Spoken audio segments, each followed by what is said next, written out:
I want to talk a little bit today about the book Older Yet Faster, which is a running book by Keith Bateman and his wife Heidi Jones. So, non-affiliated, haven't even done any work with it yet, but I've read it. Trouble is, I've got plantar fasciitis at the moment, so I'm rehabbing that. I think I'm almost out the other side, but I'm taking it very carefully when I come out the other side.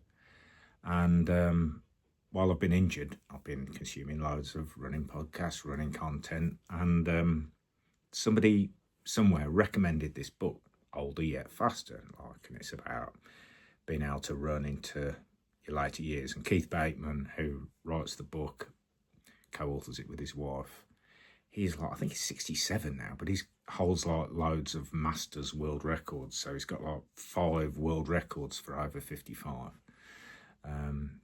But yeah, the book is split into 2. It's like Keith's lessons, which are all about running technique, and then Heidi's lessons, she's a podiatrist and also a very good runner, and her lessons are all about strengthening the feet, strengthening the legs, just conditioning yourself and all that sort of work.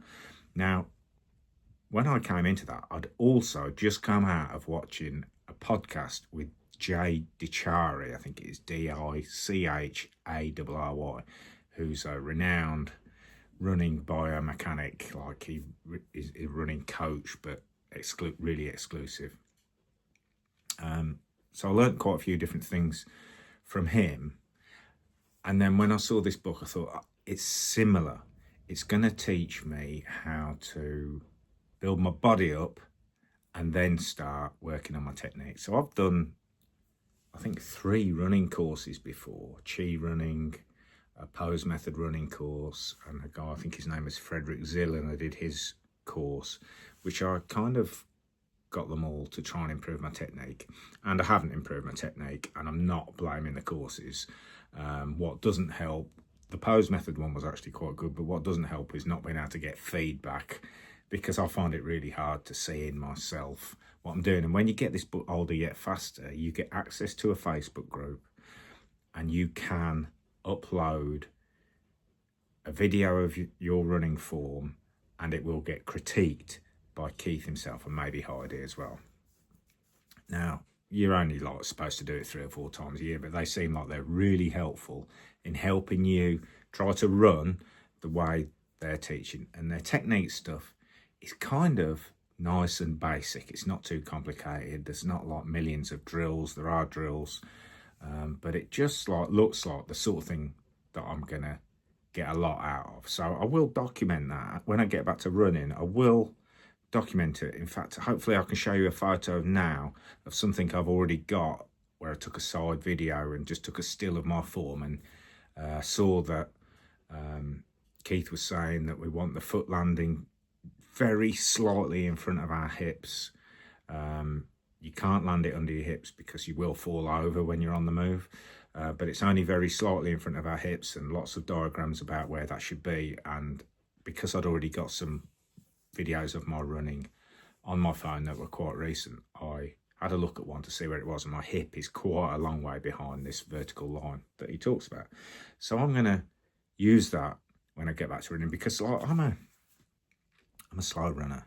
I only took running up when I was 48, I think I was.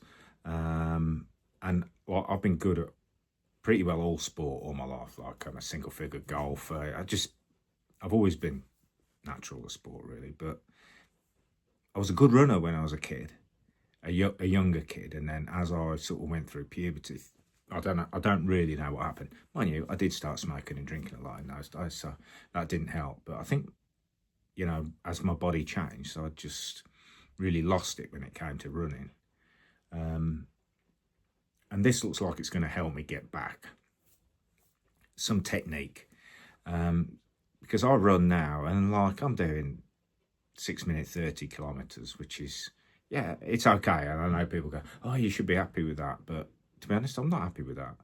And a lot of it is I'm breaking down. I can feel hip pain, heel pain I had for quite a while, which then went to plantar fasciitis. I obviously should have rested it more, but didn't know what to do to improve the strength around there and stuff like that. That's what I've been researching.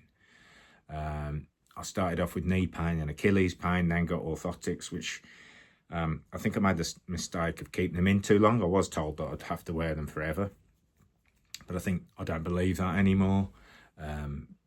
I was given them because of a leg imbalance. I was told that the leg imbalance was what was causing my Achilles pain, which used to be knee pain. And he basically said, you'll always have the leg imbalance, so you'll always need the orthotics. And I spent a lot of money on those. But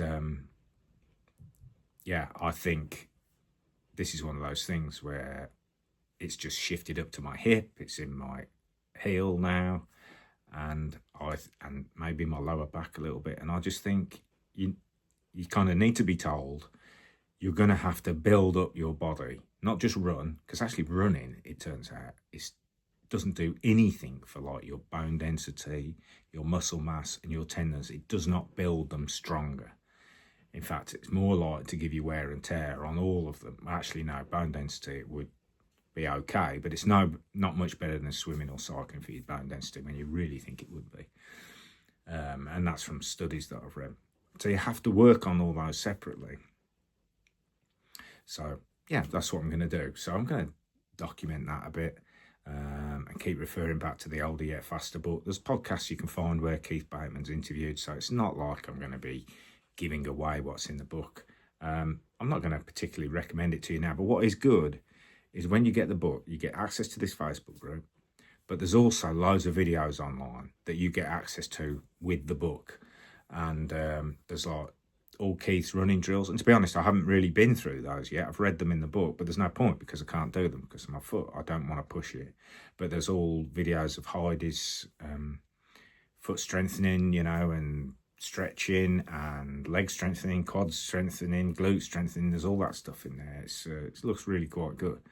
But yeah, I'm not going to like give away everything that's in the book, but I'm definitely going to try and I definitely want to improve my technique, basically, so that I can stay injury free, because running is so good for my mental health and I'm really missing it at the moment. It's probably 8 weeks now since I've run, so I'm really missing it. But I do want to get faster. Like I would love to run a marathon one day. I think it's 12 half marathons now, but everyone has basically killed me. But yeah, I'd like to run half marathons quicker and do a marathon one day. So I have to make my body stronger so that it can cope with the load, and probably improve my technique, because that's not helping either. So yeah, I'll keep you up to date. Honestly, there's no affiliation here whatsoever. I'm not even going to give you a link. The website for the book is olderyetfaster.com, and if you go on there, there's links to buy the book. So I'm not a fan of it. It's funny, I was watching a positive review for the book, and then at the end it said, oh, by the way, I if you buy the book through me, I do get a little commission. I'm like, now do I believe the review? It's like, of course you're going to give a positive review if you've got a chance to make money from it. So I'm kind of going to review everything to do with running. I might even do my golf as well if anyone's interested. Everything that I buy and use, everything I think I need, but there won't be any affiliate stuff. I just want people to see what's useful and what isn't. So yeah, give us a like and a subscribe if you want to follow my coming away from plantar fasciitis journey, and my then trying to improve my technique and building my strength up. If you've got plantar fasciitis, by the way, I have got this little book I've written. It's only a tenner. I've made it for a tenner, and it has got everything I learned about plantar fasciitis, because people don't know how to make their tendons stronger. People don't know how to repair an injured tendon. Actually, you have to use it. You shouldn't rest it. Like, obviously, you don't want to move it fast because you're going to rip it more, but you have to put it under load. And I've got a document, well, a book, it's like a little ebook that I've made that's got every link to every piece of research I did, including like PubMed studies about how to repair tendon. And fascia is more like ligament, but ligaments and tendons do repair in a very similar way, not like muscle, you just kind of rest it. But if you're interested in that, if you comment PF below, I'll comment back to you and show you how to get that, because it's just got everything in one place. But a lot of that's going to be on here as well too, if you just want it sort of drip fed too. But yeah, please like and subscribe, and perhaps give me a bit of support as a 54-year-old runner trying to stay uninjured and trying to get a little bit quicker maybe on the way. Catch you later.